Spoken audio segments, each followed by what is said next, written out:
Hi நண்பா, எல்லாருக்குமே பெரிய வணக்கம். நான் உங்கள் சந்துரு பேசுகிறேன். எல்லோரும் எப்படி இருக்கீங்க? எல்லோரும் சூப்பராக ஹாப்பியாக இருக்கும் நண்பா. நானும் பார்த்தீங்கன்னா சூப்பராக இருக்கேன். போக்கோ X6 நியோ நம்ம இந்தியாவில் பார்த்தீங்கன்னா லான்ச் பண்ணியிருக்காங்க. 15,000 பட்ஜெட்டுக்கு 14,999 ரூபா மேலே பார்த்தீங்கன்னா ஒரு சின்னதாக ஒரு ஸ்டார் போட்டிருப்பானுங்க. அதுக்கு என்ன அர்த்தம் அப்படின்னா இன்க்ளூடிங் கார்டு ஆஃபர். இது வந்து பார்த்தீங்கன்னா ஃப்ளிப்கார்ட்டில் பார்த்தீங்கன்னா லான்ச் பண்ணியிருக்காங்க. ஐசிஐசியோட கிரெடிட் கார்டு நீங்கள் யூஸ் பண்ணிங்கன்னா டிஸ்கவுண்ட் ப்ரைஸில் உங்களுக்கு 15,000 கிடைக்கும். அப்படி இல்லாட்டி இந்த ஸ்மார்ட் ஃபோன் வந்து 16,000 சம்திங் பார்த்தீங்கன்னா கிடைக்குது. இதோட ஸ்டோரேஜ் ஆப்ஷன் பார்த்தீங்கன்னா 8 128 GB, இன்னொன்று 12 GB ரேமு 256 GB ஸ்டோரேஜ் ஆப்ஷன்றது வச்சுருக்கானுங்க. ஸோ இதுதான் பார்த்தீங்கன்னா வேரியண்ட்டு. இதில் உள்ள சிறப்பம்சங்கள்னு பார்க்கும்போது நம்ம அளந்து விடவும் முடியாது. ஆனால் ஓகே, இன்றைக்கி தேதிக்கு பார்த்தீங்கன்னா நம்ம ஒரு நல்ல ஒரு கேமரா ஃபோனு பேட்டரி பேக்கப் இருக்கணும் அப்படின்னாலே 20,000 25,000 பட்ஜெட்டுக்கு போயிடுது. இந்த 15,000 செக்மெண்ட்டுன்றப்ப ரொம்ப கஷ்டமாக தான் தேடி கண்டுபிடிக்கிறது. அப்படி இல்லாட்டி நம்ம ஒரு 2 வருஷம் பழைய ஜென்ரேஷன் பழைய லான்ச் பண்ண ஃபோனை வந்து பார்த்திங்கன்னா வாங்குற மாதிரி இருக்கும்.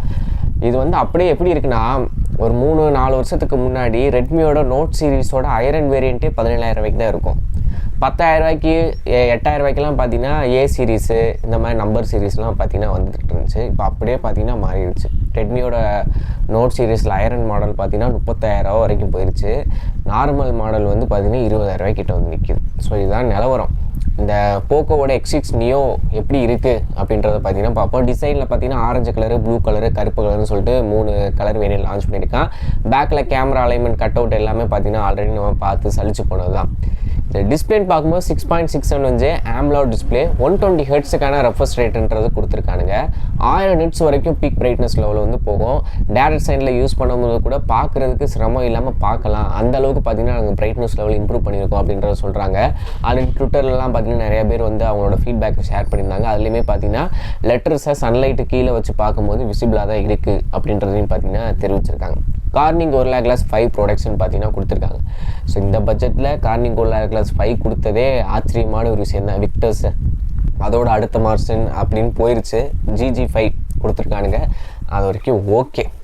இதில் வந்து பார்த்தீங்கன்னா இன்டிஸ்பிளே ஃபிங்கர் பிரிண்ட் ஸ்கேனர் கிடையாது. சைடில் பவர் பட்டன் மேலேயே பார்த்தீங்கன்னா ஃபிங்கர் பிரிண்ட் ஸ்கேனர் வச்சுருக்காங்க. So side mounted fingerprint scanner தான் இதில் இருக்குது. 3.5 ஆடியோ ஜாக் பார்த்தீங்கன்னா இதில் கொடுத்துருக்காங்க. IR பிளாஸ்டர் இருக்குது. டூயல் ஸ்பீக்கர் இல்லை, சிங்கிள் ஸ்பீக்கர் மட்டும்தான்.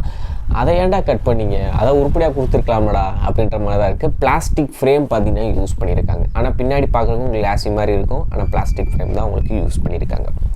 அடுத்தபடியாக உள்ளே யூஸ் பண்ண ப்ராசஸர் பார்க்கும்போது MediaTek Dimensity 6080 அப்படின்ற ஒரு 5G ப்ராசஸர் பார்த்தீங்கன்னா யூஸ் பண்ணியிருக்காங்க. இது வந்து ஒரு பக்கா மிட் ரேஞ்ச் ப்ராசஸர். இதில் வந்து நீங்கள் வந்து எந்த ஒரு விதமான கேமிங்கில் இது புலி மாதிரி இருக்கும் அப்படி இருக்குன்னு எதிர்பார்த்து வாங்காதீங்க. ஒரு வாட்ஸ்அப், யூடியூப், ஃபேஸ்புக்கு சின்ன சின்ன கேம்ஸ்லாம் விளாட்றதுக்கு அந்த 15,000 பட்ஜெட்டில் வாங்கணும்னு நினைக்கிறவங்க தாராளமாக இந்த பெர்ஃபார்மன்ஸ் அதாவது MediaTek Dimensity 6080 நம்பி வாங்கலாம். ஸோ ஓகே, நார்மல் யூசேஜுக்கும் என்ன சொல்கிறது கேஷுவலான இதுக்கும் பார்த்தீங்கன்னா யூஸ் பண்ணிக்கலாம். அந்த விதத்தில் எந்த ஒரு பஞ்சாயத்தும் இருக்காது. கேமரான்னு பார்க்கும்போது பின்னாடி 2 கேமரா கொடுத்துருக்காங்க. 108 மெகாபிக்சல் ப்ரைமரி, அப்புறம் 2 மெகாபிக்சலுக்கான மேக்ரோ சென்சார். இந்த 108 மெகாபிக்சல் ஒரு கேமரா தான் இருக்குது. இதில் OISும் பார்த்தீங்கன்னா கொடுக்கல. ஆனால் 1x 2x 3x 6x வரைக்கும் பார்த்தீங்கன்னா ஃபோட்டோ எடுத்தாலும் கிளியராக இருக்கும். ஆப்டிமைசேஷன் நல்லா பண்ணியிருக்கோம் அப்படின்றத சொல்கிறாங்க. டெலிஃபோட்டோ லென்ஸ் கிடையாது இதில். ஜஸ்ட்டு 108 மெகாபிக்சல் 2 மெகாபிக்சல் பார்த்தீங்கன்னா பேக்கில் கேமரா. அதுக்கான இமேஜ் சாம்பிள்ஸும் ட்விட்டரில் பார்த்தேன். அந்த ப்ரைமரியில் எடுக்கிற ஃபோட்டோஸ் நல்லா இருக்குது, டீட்டெயிலிங் நல்லா இருக்குது. 2xல் எடுக்கிறதும் சரி, 3x வரைக்கும் இருக்குது. 6xலாம் பார்த்தீங்கன்னா கொஞ்சம் ஏதோ ஜூம் பண்ணி எடுக்கிற மாதிரி தான் தெரியுது. பட் அந்த ஒரு கேமரா கொடுத்துருக்கானுங்க. அது மூலிமா போர்ட்ரேட் எடுக்கிறதுவே பார்த்தீங்கன்னா அவுட் வந்து நல்லா தான் தெரியுது. நம்ம சோஷியல் மீடியாஸில் ஃபோட்டோஸ்லாம் பார்க்கும்போது செல்ஃபிக்கு பார்த்தீங்கன்னா 16 மெகாபிக்சலுக்கான செல்ஃபி கேமரான்றது கொடுத்துருக்கானுங்க. 5000 mAh பேட்டரி, 33 வாட்ஸ்க்கான சார்ஜர் பார்த்தீங்கன்னா இந்த ஃபோனோட இருக்குது.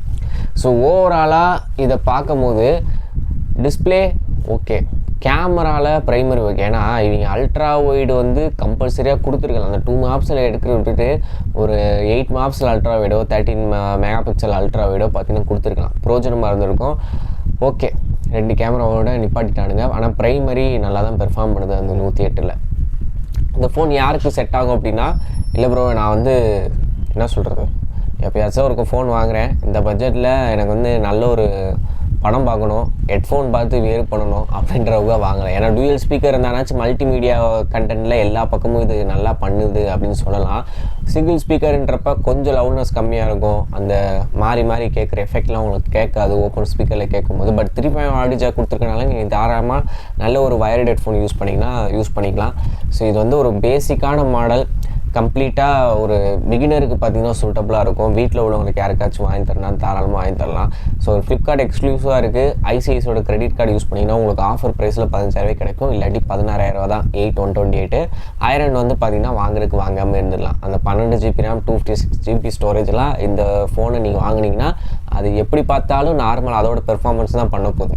ரேம் இன்க்ரீஸ் ஆகிறதுனாலையோ எந்த ஒரு ப்ரோஜனமும் இருக்காது. ஸோ அதனால் நீங்கள் பேஸ் 8,128 போகிறது பெஸ்ட் ஆப்ஷனாக இருக்கும். ஸோ வீடியோ பிடிச்சா லைக், ஷேர், சப்ஸ்கிரைப் பண்ணிக்கோங்க. Thank you, by.